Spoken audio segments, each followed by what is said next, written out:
Meu carro quebrou no meio de uma estrada deserta. Chamei um mecânico e me surpreendi quando quem apareceu foi meu ex-namorado. Após consertar o carro do meu marido, ele sussurrou no meu ouvido: "Não entre nesse carro." "Ricardo, o que está acontecendo? Por que paramos?" perguntei, sentindo o ar-condicionado falhar e o calor abafado da tarde começar a invadir o interior de couro claro do carro. Fumaça. Era isso que estava acontecendo. Uma fumaça branca e densa começou a sair pelas laterais do capô do carro de luxo, que Ricardo tanto amava. Talvez mais do que a mim. O motor deu um último suspiro engasgado e silenciou completamente. Estávamos no meio do nada, literalmente. Ao nosso redor, apenas quilômetros de vegetação seca e uma estrada de asfalto gasto que parecia não ter fim. Ricardo socou o volante com força, praguejando baixinho palavras que ele sabia que eu detestava. "Essa porcaria!" ele gritou, abrindo a porta e saindo para o calor escaldante. Eu disse para aquele gerente da concessionária revisar tudo antes da viagem. Incompetentes. Eu respirei fundo, tentando manter a calma. Aquela viagem deveria ser a nossa segunda lua de mel. 5 anos de casamento. Deveria ser um momento de reconexão, de celebrar a vida que construímos. Sinceramente, desde que saímos de casa, Ricardo parecia estar em outro lugar. O corpo dele estava ali, ao volante, mas a mente estava distante. Desci do carro, sentindo o sol queimar minha pele instantaneamente. Ricardo já estava com o celular no ouvido, gesticulando furiosamente enquanto falava com algum serviço de guincho ou seguro. "Não quero saber. Eu pago o plano mais caro para ter atendimento imediato. Estamos isolados aqui." Ele gritava ao telefone, andando de um lado para o outro. Encostei-me na lateral do carro, cruzando os braços. Observei meu marido. Ele era um homem bonito, bem-sucedido, sempre impecável. Mas havia uma frieza nele ultimamente, que me causava arrepios, mesmo sob aquele sol. Enquanto ele esperava na linha, o celular apitou. Uma mensagem. A postura dele mudou na hora. A raiva desapareceu e deu lugar a um meio sorriso discreto. Ele baixou o aparelho, leu a tela e digitou rapidamente, com uma agilidade que nunca tinha quando respondia às minhas mensagens. "Quem é, Ricardo?" perguntei, tentando não soar desconfiada, embora meu estômago estivesse embrulhado. Ele bloqueou a tela rapidamente e a colocou no bolso, voltando a fechar a cara. "Ninguém, Melissa. É do escritório. Problemas com um contrato que ficou pendente. Eles não me dão paz nem no nosso aniversário." "No escritório? No sábado à tarde? E essa mensagem te fez sorrir?" "Eu não estava sorrindo, Melissa. É impressão sua. O sol está afetando sua cabeça." Ele retrucou ríspido, voltando a falar com o atendente do seguro no telefone. "Sim. Estou na espera. Mandem alguém agora." Suspirei, engolindo a mágoa a seco. Era sempre assim. Eu era a louca, a que imaginava coisas. Voltei para dentro do carro apenas para pegar uma garrafa de água. Ficamos ali por quase 1 hora. O silêncio entre nós era mais pesado do que o calor lá fora. Ricardo não parava de mexer no celular, sempre virando a tela para que eu não visse, rindo baixinho, e depois disfarçando com uma tosse falsa quando percebia que eu estava olhando. Foi quando ouvimos o barulho de um motor a diesel se aproximando. "Finalmente!" Ricardo exclamou, guardando o celular e ajeitando a camisa de marca, preocupado com a aparência até no meio do deserto. Uma caminhonete antiga, com a pintura descascada e ferramentas na caçamba, encostou atrás do nosso carro. Não era o guincho oficial da seguradora. Parecia ser um mecânico local que passava pela região ou que foi acionado como terceirizado pela emergência. A porta do motorista se abriu e um homem desceu. Ele usava um macacão azul manchado de graxa, botas pesadas e um boné que cobria parte do rosto. Ele limpava as mãos em uma flanela vermelha enquanto caminhava em nossa direção. "Boa tarde." Recebi um chamado da central sobre um veículo parado no quilômetro 40. A voz dele era grave, rouca.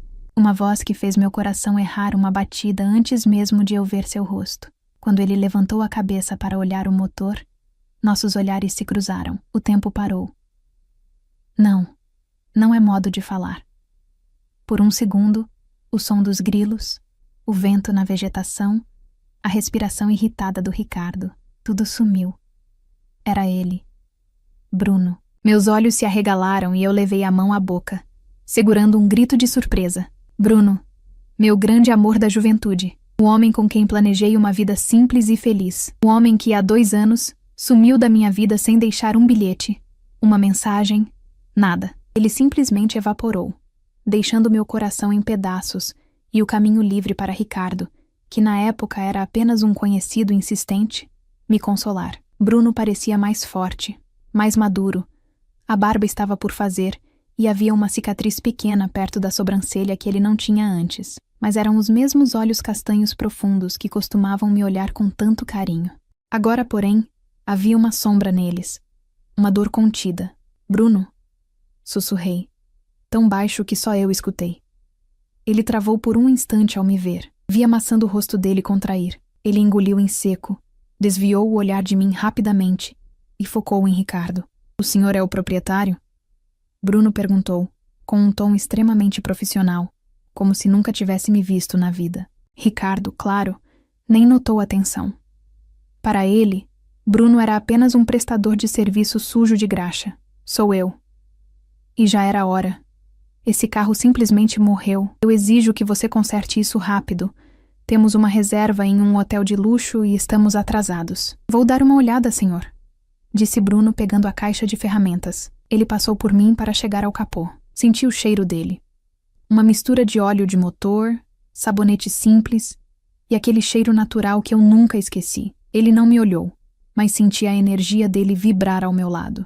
Melissa, saia do sol, vai ficar com dor de cabeça e estragar o jantar. Ricardo ordenou sem carinho, enquanto digitava novamente no celular. Fiquei parada, observando Bruno trabalhar. Ele abriu o capô e começou a verificar as mangueiras e conexões. As mãos dele tremiam levemente.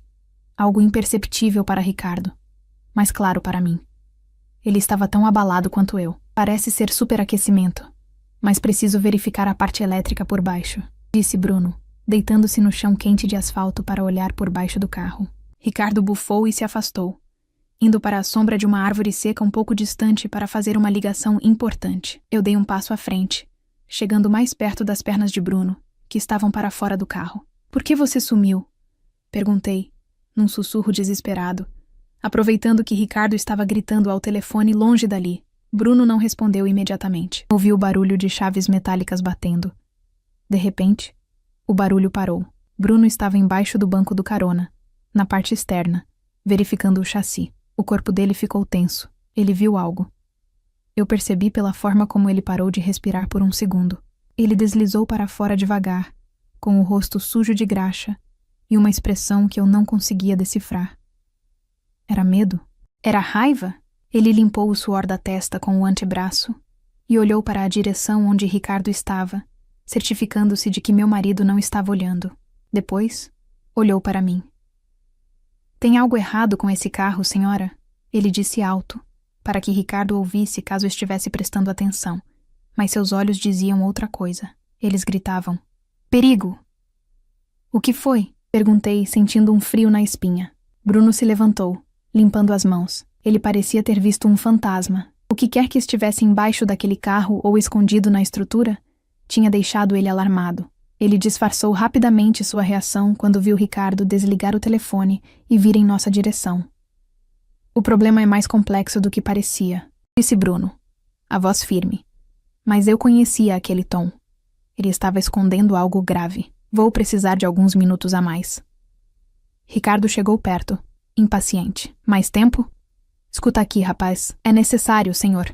Bruno cortou, encarando Ricardo com uma intensidade que fez meu marido recuar um passo. A menos que queira ficar a pé nessa estrada a noite toda. Ricardo resmungou e voltou a se afastar, o celular apitando novamente. Bruno se virou para o motor novamente, mas antes, lançou um olhar rápido para o banco traseiro do carro, como se através da lataria ele pudesse ver algo que eu desconhecia. Meu coração disparou. O que Bruno tinha encontrado? E por que eu sentia que aquela viagem de comemoração estava prestes a se transformar em um pesadelo? O sol continuava impiedoso, mas o frio que eu sentia por dentro era pior.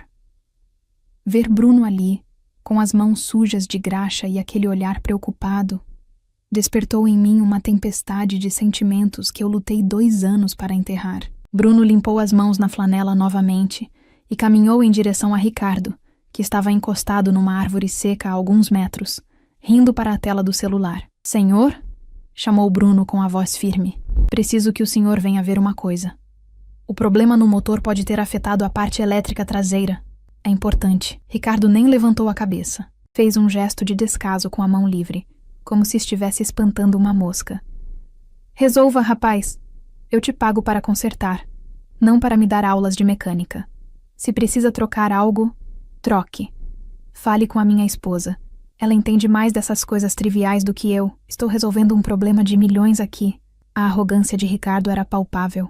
Bruno travou o maxilar, segurando uma resposta atravessada, e voltou para perto do carro. Ele olhou para mim e, pela primeira vez, vi a mágoa misturada com a preocupação em seus olhos. Ele não mudou nada, não é? Bruno murmurou, baixo o suficiente para que apenas eu ouvisse.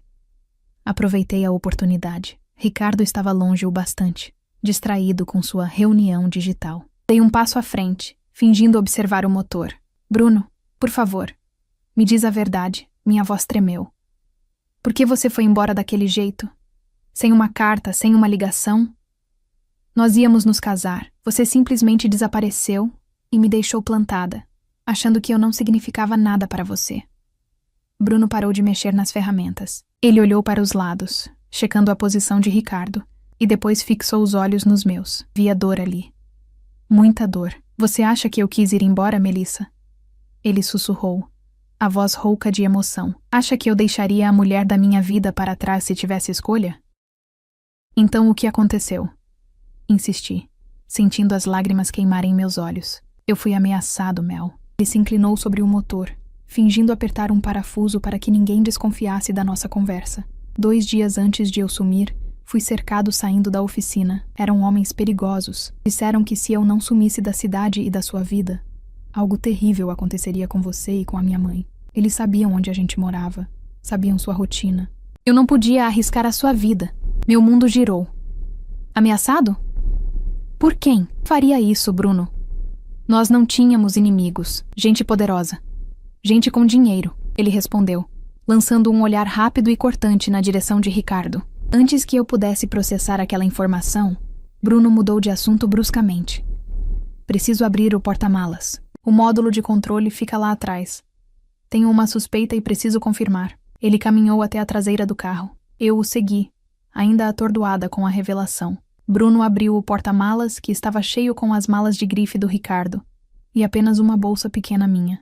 Ele começou a afastar o carpete do fundo, onde deveria ficar o estepe, mas não havia estepe ali. O que você está fazendo? Perguntei. Quando olhei por baixo do carro, vi que o assoalho estava modificado. Tem um compartimento falso aqui. Ele sussurrou, usando uma chave de fenda para forçar uma placa de metal que parecia solta. Com um estalo, a placa se soltou. Meu coração parou. Lá dentro, escondida no fundo falso do carro do meu marido, havia uma maleta preta de couro. Bruno olhou para mim pedindo permissão silenciosa e abriu o zíper. Eu levei a mão à boca para abafar um grito. A maleta estava recheada de maços de dinheiro vivo, notas de alto valor, dólares e euros. Mas não era só isso. Havia passaportes. Peguei um deles com as mãos trêmulas. A foto era do Ricardo, mas o nome era outro. Roberto Valente. Havia outro passaporte com outro nome falso. E, por fim, passagens aéreas. Passagens só de ida, Melissa. Bruno disse, pegando os bilhetes e lendo rapidamente. Para as Ilhas Cayman. O voo é hoje à noite, saindo da capital. Não pode ser. Murmurei, sentindo minhas pernas fraquejarem. Ele disse que era uma viagem de comemoração. Nossas bodas. Tem passagem para você? Bruno perguntou, revirando a maleta. Não tinha. Havia apenas uma passagem. Primeira classe. Apenas para Ricardo. Ou melhor, para o homem que usava aquele passaporte falso. Nesse momento, o toque do celular de Ricardo soou alto no silêncio da estrada, fazendo nós dois pularmos. Bruno fechou a maleta rapidamente e recolocou o carpete no lugar, escondendo tudo. Ricardo atendeu o telefone e começou a caminhar em nossa direção, falando alto e agitado. Sim, meu amor, já está tudo certo. O idiota do mecânico já deve ter terminado. Não, ela não desconfia de nada. A tonta acha que vamos para um resort. Ricardo riu, uma risada cruel que eu nunca tinha ouvido. Escuta, os documentos dela eu já resolvi. A procuração que ela assinou sem ler me deu acesso a tudo. As contas já estão zeradas. Hoje à noite eu sumo daqui e te encontro no aeroporto. Eu congelei. Ele estava a poucos metros. Bruno se colocou na minha frente, fingindo limpar o vidro traseiro, bloqueando a visão que Ricardo teria do meu rosto pálido e aterrorizado. Ricardo passou por nós, ainda ao telefone, sem nem olhar na nossa cara. Sim, vou deixar ela no hotel e dizer que vou comprar remédio. Quando ela perceber, eu já estarei em outro continente com você e com o dinheiro da herança dela. Tchau, beijo. Ele desligou e guardou o celular, voltando a assumir a postura de marido impaciente. E aí? Está pronto ou não? Ricardo gritou. Bruno fechou o porta-malas com força. Ele respirou fundo, controlando a raiva que fazia seus punhos cerrarem. Está pronto, senhor. Era apenas um conector solto na bomba de combustível. O carro vai rodar perfeitamente agora. Ricardo sorriu aliviado. Ótimo. Enquanto Ricardo pegava a carteira, Bruno se virou para mim. Ele pegou um pano limpo e me entregou, como se eu tivesse me sujado. Mas, na verdade, ele segurou minha mão por baixo do tecido. O toque dele era quente e firme. A única coisa real naquele pesadelo. Ele se aproximou para se despedir, inclinando-se perto do meu rosto como se fosse me dar um beijo social na bochecha. O cheiro dele me envolveu, trazendo uma sensação de segurança em meio ao caos. Os lábios dele roçaram minha orelha, e ele sussurrou as palavras que mudariam meu destino naquele instante. Não entre nesse carro, Melissa. Ele está prestes a te abandonar e levar tudo que você tem. Eu tirei fotos de tudo. Confia em mim. Bruno se afastou, olhando nos meus olhos com uma intensidade que dizia: eu estou aqui por você. Dessa vez eu não vou fugir. Ricardo buzinou. Vamos, Melissa. Entra logo. Estamos atrasados. Olhei para o carro de luxo, que agora parecia uma armadilha mortal. Olhei para o meu marido, que na verdade era um ladrão e um traidor. E olhei para Bruno, parado ao lado da sua caminhonete velha. Meu único aliado. Eu precisava tomar uma decisão rápida. Entrar no carro e ser abandonada sem nada. Ou agir agora. Coloquei a mão na barriga e fiz uma careta de dor. O jogo tinha começado. Ricardo buzinou novamente, batendo as mãos no volante com impaciência. Foi o sinal que eu precisava. Dobrei meu corpo para frente, soltei um gemido alto e levei as mãos ao estômago. Ai! Meu Deus! Gritei fazendo uma careta de dor que, honestamente, não foi difícil de fingir, considerando o nó que estava no meu estômago. O que foi agora, Melissa? Ricardo perguntou irritado, saindo do carro pela metade. É uma cólica. Uma dor terrível. Acho que a comida da estrada me fez mal. Ricardo, eu não consigo respirar direito, está doendo muito. Dramatizei, apoiando-me na lataria quente do carro. Ricardo bufou, passando a mão pelos cabelos perfeitamente penteados. Eu via a engrenagem da mente dele girando. Ele tinha um voo para pegar, uma amante para encontrar e uma fuga para executar. Eu, ali doente, era um obstáculo, mas também era a desculpa perfeita para se livrar de mim sem levantar suspeitas.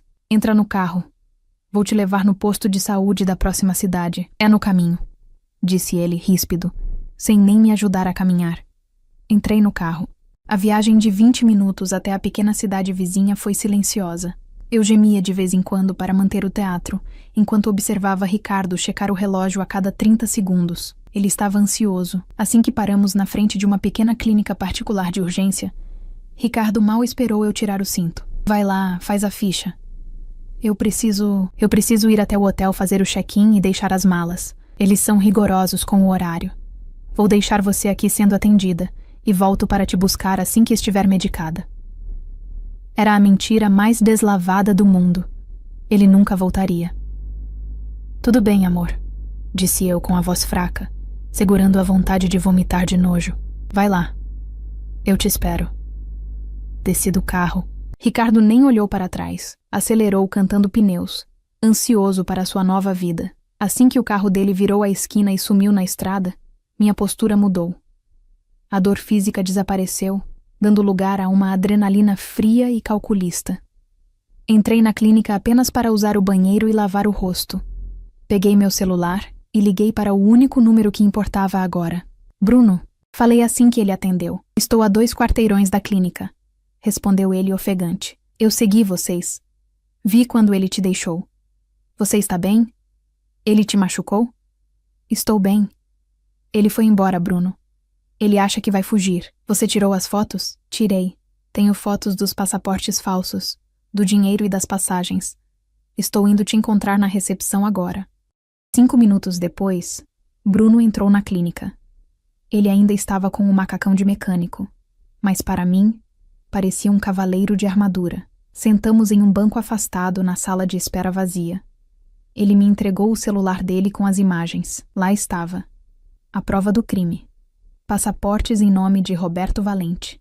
Maços de notas que deveriam ser nossas economias de vida.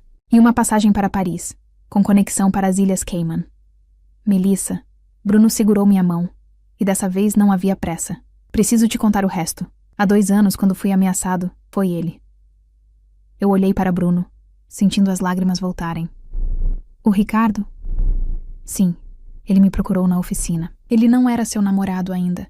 Era só aquele amigo rico que vivia te cercando. Ele disse que tinha investigado minha vida. Ameaçou inventar crimes, colocar drogas no meu armário. Disse que tinha contatos na polícia e que eu apodreceria na cadeia se não me afastasse de você. Ele disse que você merecia alguém do nível dele, não um mecânico sujo de graxa. Eu tive medo, Mel. Não por mim, mas porque minha mãe estava doente na época e eu não podia ser preso. Fui covarde. Você não foi covarde, Bruno. Você foi vítima. Apertei a mão dele. Mas agora chega de sermos vítimas. Peguei meu celular e abri o aplicativo do banco. Minhas mãos tremiam tanto que errei a senha 2 vezes. Quando finalmente entrei, o choque foi físico, como um soco no peito. Saldo: R$0. Investimentos: resgatados. Poupança: zerada. Ele tinha limpado tudo. A herança que meus pais deixaram, o dinheiro da venda do meu apartamento de solteira, tudo o que construímos juntos. Ele tinha transferido tudo naquela manhã, enquanto eu dormia no hotel anterior. Ele levou tudo, Bruno. Sussurrei, sentindo o pânico subir pela garganta. Estou arruinada. Não está, disse Bruno com firmeza, pegando o celular da minha mão. Veja o horário das transferências. Foi hoje cedo. Transferências internacionais desse valor demoram para compensar. Ou precisam de validação se houver suspeita de fraude. Ainda temos tempo. Ligue para o banco agora. Diga que foi um sequestro relâmpago. Diga que clonaram seu acesso. Bloqueie tudo. Corri para o balcão da clínica e pedi um telefone fixo emprestado, pois o sinal do meu celular estava oscilando. Liguei para a central de segurança do banco. Minha voz, agora carregada de um desespero real, foi convincente. Fui roubada. Meu marido pegou minha senha sob coação. Bloqueiem as contas, por favor, ou vou processar o banco por falta de segurança, gritei ao telefone. Enquanto eu lidava com o banco, Bruno ligou para um amigo que trabalhava na polícia rodoviária da região, adiantando a denúncia de estelionato e apropriação indébita, enviando as fotos dos passaportes falsos como prova de risco de fuga. Foi uma corrida contra o tempo. Cada minuto que passava era 1 minuto mais perto do voo do Ricardo. Horas depois, a centenas de quilômetros dali, no aeroporto internacional, Ricardo caminhava pelo saguão com um sorriso triunfante. Ele empurrava o carrinho com as malas, sentindo-se o rei do mundo. Ao lado dele, uma mulher loira, alta e jovem, ria de algo que ele dizia. Era a amante, a mulher para quem ele prometeu o mundo com o meu dinheiro. Amor, vamos passar no duty free antes. Quero comprar aquele perfume, pediu ela. Compre o que quiser, querida. O céu é o limite hoje, respondeu Ricardo arrogante. Eles entraram na loja de luxo. A mulher escolheu perfumes, óculos e uma bolsa cara. Ricardo, cheio de pose, sacou o cartão de crédito Black que estava vinculado à nossa conta conjunta. Aquela que ele achava que já tinha esvaziado para uma conta segura no exterior. Pode passar, disse ele ao vendedor, nem olhando para o valor. O vendedor inseriu o cartão. Ricardo digitou a senha, sorrindo para a amante. Um bip sonoro e chato ecoou. Senha inválida ou transação não autorizada, disse o vendedor constrangido. Impossível. Tente de novo, ordenou Ricardo, o sorriso vacilando. Ele tentou de novo. Negado. Ricardo, suando frio, pegou outro cartão. Negado. Deve ser o sistema do banco, ele disse nervoso, pegando o celular para fazer uma transferência via aplicativo para a conta da loja. Ao abrir o aplicativo, a mensagem na tela não era de saldo. Era um aviso em letras vermelhas garrafais. Acesso bloqueado por suspeita de fraude. Compareça à sua agência. O quê? Ricardo gritou, atraindo olhares. Ele tentou acessar a conta no exterior para onde tinha enviado o dinheiro. Transferência estornada. Origem dos fundos contestada. Não, não, não! Ele começou a tremer. A amante olhou para ele, confusa e irritada. Ricardo, o que está acontecendo? Cadê o dinheiro? Antes que ele pudesse inventar uma mentira, 2 policiais federais, alertados pelo registro de tentativa de uso de passaporte falso no check-in, que o sistema já havia cruzado com a denúncia que Bruno ajudou a formalizar, se aproximaram. Senhor Ricardo, ou devo chamar de Roberto Valente? Perguntou o agente com voz firme. Ricardo olhou para os lados, procurando uma saída, mas o mundo dele, que parecia tão vasto e luxuoso minutos atrás, tinha acabado de encolher para o tamanho de uma cela. No meu celular, na pequena clínica à beira da estrada, chegou a notificação do banco. Bloqueio preventivo realizado com sucesso. Valores retidos. Olhei para Bruno. E pela primeira vez em 2 anos, senti que podia respirar de verdade. Pegamos ele. Eu disse, deixando as lágrimas caírem, mas agora eram lágrimas de alívio. Bruno sorriu e me abraçou. Acabou, Mel. Ele não vai levar nada. Os dias que se seguiram à prisão de Ricardo no aeroporto foram um turbilhão de emoções, burocracia e, surpreendentemente, descobertas dolorosas que serviram para curar minha alma. Eu não fui apenas ao aeroporto ver o desfecho. Fui direto para a delegacia prestar depoimento, acompanhada por Bruno, que não soltou minha mão em nenhum momento. Enquanto os advogados e a polícia vasculhavam a vida digital e financeira de Ricardo, uma verdade ainda mais sombria veio à tona. Eu não era a única, nem a primeira. Fui chamada à sala do delegado alguns dias depois. Lá dentro, sentada com uma postura rígida e olhos cansados, estava outra mulher. Ela parecia ter a minha idade, mas o rosto carregava marcas de anos de sofrimento. Melissa, esta é Carla, apresentou o delegado. Ela foi casada com o Ricardo há 6 anos. Carla levantou o olhar e vi ali o reflexo da minha própria dor.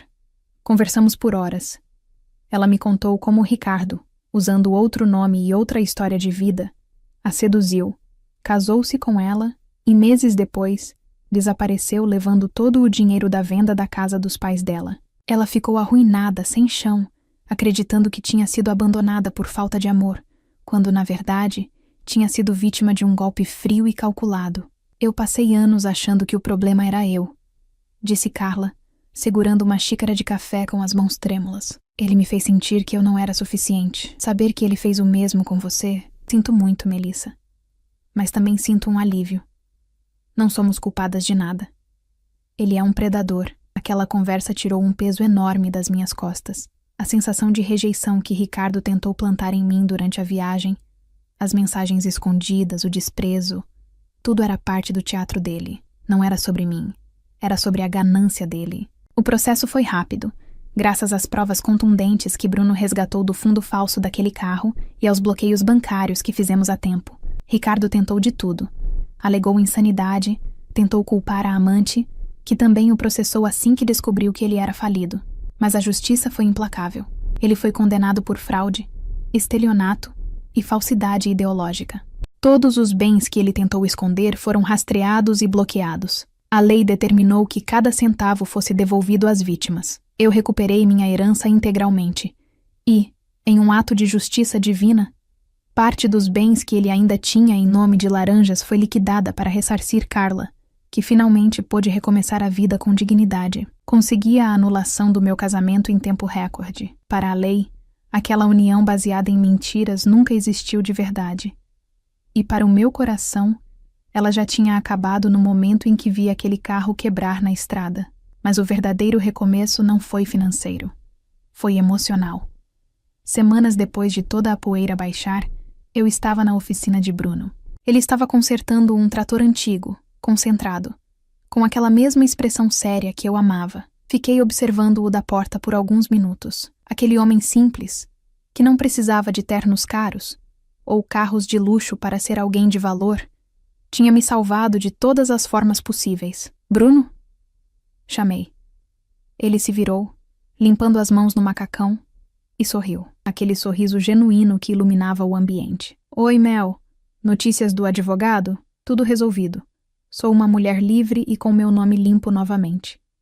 Respondi, entrando na oficina. Mas não vim falar de advogados.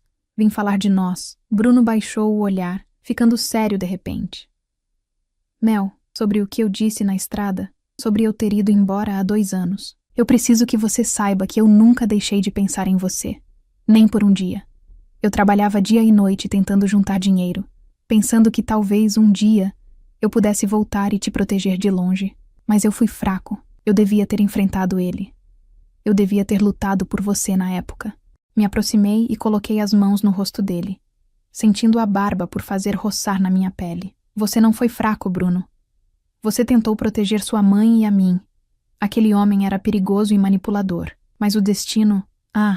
o destino é curioso. Ele precisou quebrar meu carro no meio do nada, sob um sol de 40 graus, só para colocar você na minha frente de novo. Eu nunca mais vou sair do seu lado, Melissa.